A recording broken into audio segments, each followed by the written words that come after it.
اچھے اخلاق اور صحیح یقین یہ دو مشکل ترین چیزیں ہیں۔ یہ بازار میں بہت تھوڑی ہیں۔ تھوڑی چیز کی قیمت بڑھ جاتی ہے، یہ بازار کا اصول ہے، اور جو چیز بازار میں کم ہوگی اس کی قیمت بڑھ جائے گی، اور جو چیز بازار میں عام ہوگی اس کی قیمت گھٹ جائے گی۔ اسلام کی منڈی میں، تبلیغ کے بازار میں، دین کے بازار میں اچھے اخلاق اور اللہ پر یقین، یہ دو صفتیں بڑی تھوڑی پڑی ہوئی ہیں۔ یہ تھوڑی محنت سے نہیں حاصل ہوں گی، یہ جو زیادہ محنت کریں گے، جو زیادہ جان کھپائیں گے، اللہ ان پر یہ دو چیزوں کا فیضان فرمائے گا۔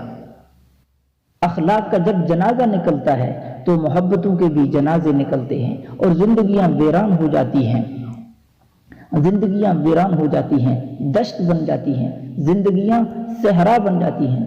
صحرا جس معاشرے میں جھکنا نہ ہو، تواضع نہ ہو، معاف کرنا نہ ہو، درگزر کرنا نہ ہو، وہ آگ ہوتی ہے، آگ۔ ہمیں معاف کرنا ہم بھول گئے۔ حجاج بن یوسف کے زمان کے سامنے 3 آدمی لائے گئے، ان میں ایک عورت بھی ہے۔ حجاج نے کہا انہیں قتل کر دو۔ اس عورت نے منت کی کہ چھوڑ دے۔ حجاج نے کہا تیری وجہ سے ایک چھوڑ دیتا ہوں، 2 مار دوں گا۔ ایک اس کا بھائی تھا، ایک بیٹا اور ایک خامن تھا۔ تو اس عورت کہنے لگی، اس نے کہا خامن اور مل جائے گا، بیٹا ہو جائے گا، ماں باپ کوئی نہیں، اس لیے بھائی تو اور کوئی نہیں ملے گا، میرا بھائی چھوڑ دے۔ تو حجاج بن یوسف نے کہا تیرے حسن انتخاب پر تینوں کو چھوڑتا ہوں۔ تو اس وقت گھروں میں آگ لگی ہوئی ہے، صرف اخلاق جو چوتھے نمبر کے نہ ہونے کی وجہ سے۔ اخلاق کے تذکرے مٹ گئے، اس کی محنت مٹ گئی۔ تذکرہ مٹے گا، محنت مٹ جائے گی۔ ایک مسجد میں کام کرنے والے 10 تو غریباں۔ آپ علیہ الصلوۃ والسلام نے ارشاد فرمایا مجھے بتاؤ اسلام کی سب سے مضبوط رسی کیا ہے؟ تو صحابہ نے عرض کیا الجہاد۔ آپ نے کہا بڑی اچھی بات ہے، پر وہ نہیں جو میں پوچھ رہا ہوں۔ انہوں نے کہا جی الصلاۃ، نماز۔ آپ نے فرمایا نماز بھی اچھی چیز ہے، پر وہ نہیں جو میں پوچھ رہا ہوں۔ کہا الحج، حج وہ بھی اچھا ہے، پر وہ نہیں جو میں پوچھ رہا ہوں۔ صحابہ نے کہا جی پھر آپ ہی بتا دیں۔ آپ نے کہا اسلام کی سب سے مضبوط رسی اللہ کے لیے محبت کرنا، اللہ کے لیے بغض رکھنا۔ تو میرے بھائیوں، ہماری طبیعت میں معاف کرنا نہیں، درگزر کرنا نہیں، ستاری نہیں، کسی کے عیب کو چھپانا، یہ ہمارے اندر نہیں پایا جاتا۔ وہ دیکھو میرے نبی صلی اللہ علیہ وسلم سامنے ماعز اسلم رضی اللہ تعالیٰ عنہ آ کر کہہ رہے ہیں یا رسول اللہ میں نے زنا کیا ہے، مجھے پاک کریں، مجھے پاک کر دیں۔ سامنے اقراری کو آپ نے ٹال کر منہ پھیر کر کہا تو نے زنا نہیں کیا، تو نے چوما ہوگا۔ اب اقرار کرنے والے پر بھی میرے نبی ستاری کی چادر ڈالنا چاہتے ہیں، اور ہم ہیں کہ ٹوہ لگانے کے چکر میں پڑے ہوئے ہیں، اللہ کی نظروں سے گر گئے، اللہ کی نظروں سے گر گئے۔ ہائے ہائے کیا اخلاق کا سبق دیا میرے نبی نے، اللہ اکبر۔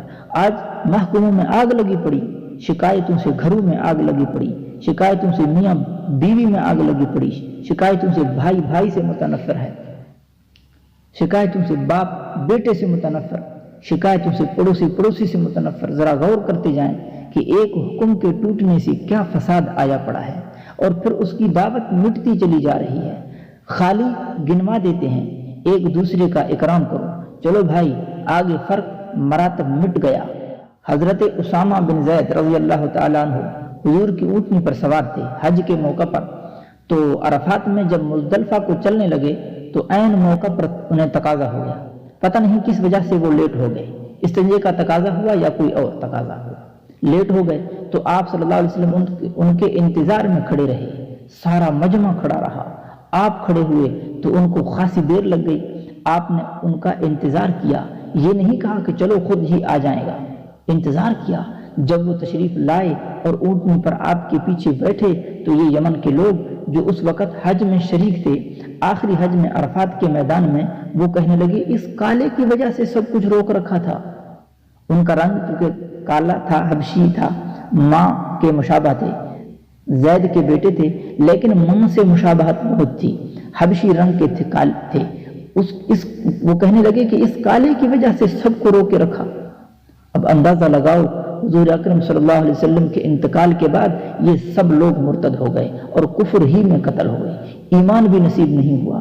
تو علماء نے لکھا ہے کہ ان کا ایمان سلب ہوا اسامہ رضی اللہ عنہ کی توہین کی وجہ سے، اسامہ کی بے اکرامی کی وجہ سے اللہ نے ایمان سلب کر دیا۔ ہاں تو میرے بھائیوں، اخلاق کا سبق مشکل ترین سبق ہے، آسان نہیں ہے۔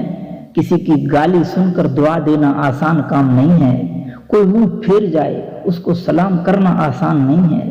واللہ اپنے آپ کو آپ تول کے دیکھو، لو ساری رات کے نفل پڑھنے آسان ہیں، جو منہ موڑ جائے اسے سلام کرنا مشکل کام ہوتا ہے۔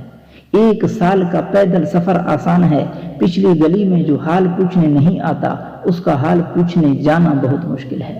چند قدم نہیں اٹھا سکتا، انسان اس معاملے میں کمزور واقع ہوا ہے، تو گالی دینے والے کو دعا دینا اختلاف رائے کرنے والے سے زیادہ محبت کرنا یہ اخلاق ہے۔ اور ہم ایک تو مسلمان کو حقیر سمجھتے ہیں، پھر اپنے ساتھیوں کو حقیر سمجھتے ہیں۔ تو چوتھا نمبر، اخلاق مشکل ترین چیپٹر ہے اسلام کا، وہ تھوڑی سی محنت سے نہیں آتا۔ اسی لیے تو اللہ کے نبی نے فرمایا تھا، ساری زندگی کے ساری شب کے بیدار اور ساری زندگی کے سارے دنوں کے روزے دار سے بڑا مقام ہے اچھے اخلاق والے کا۔ ضمانت دیا کہ تم اپنے اخلاق اچھے کرو، میں جنت الفردوس میں تمہیں گھر لے کے دوں گا۔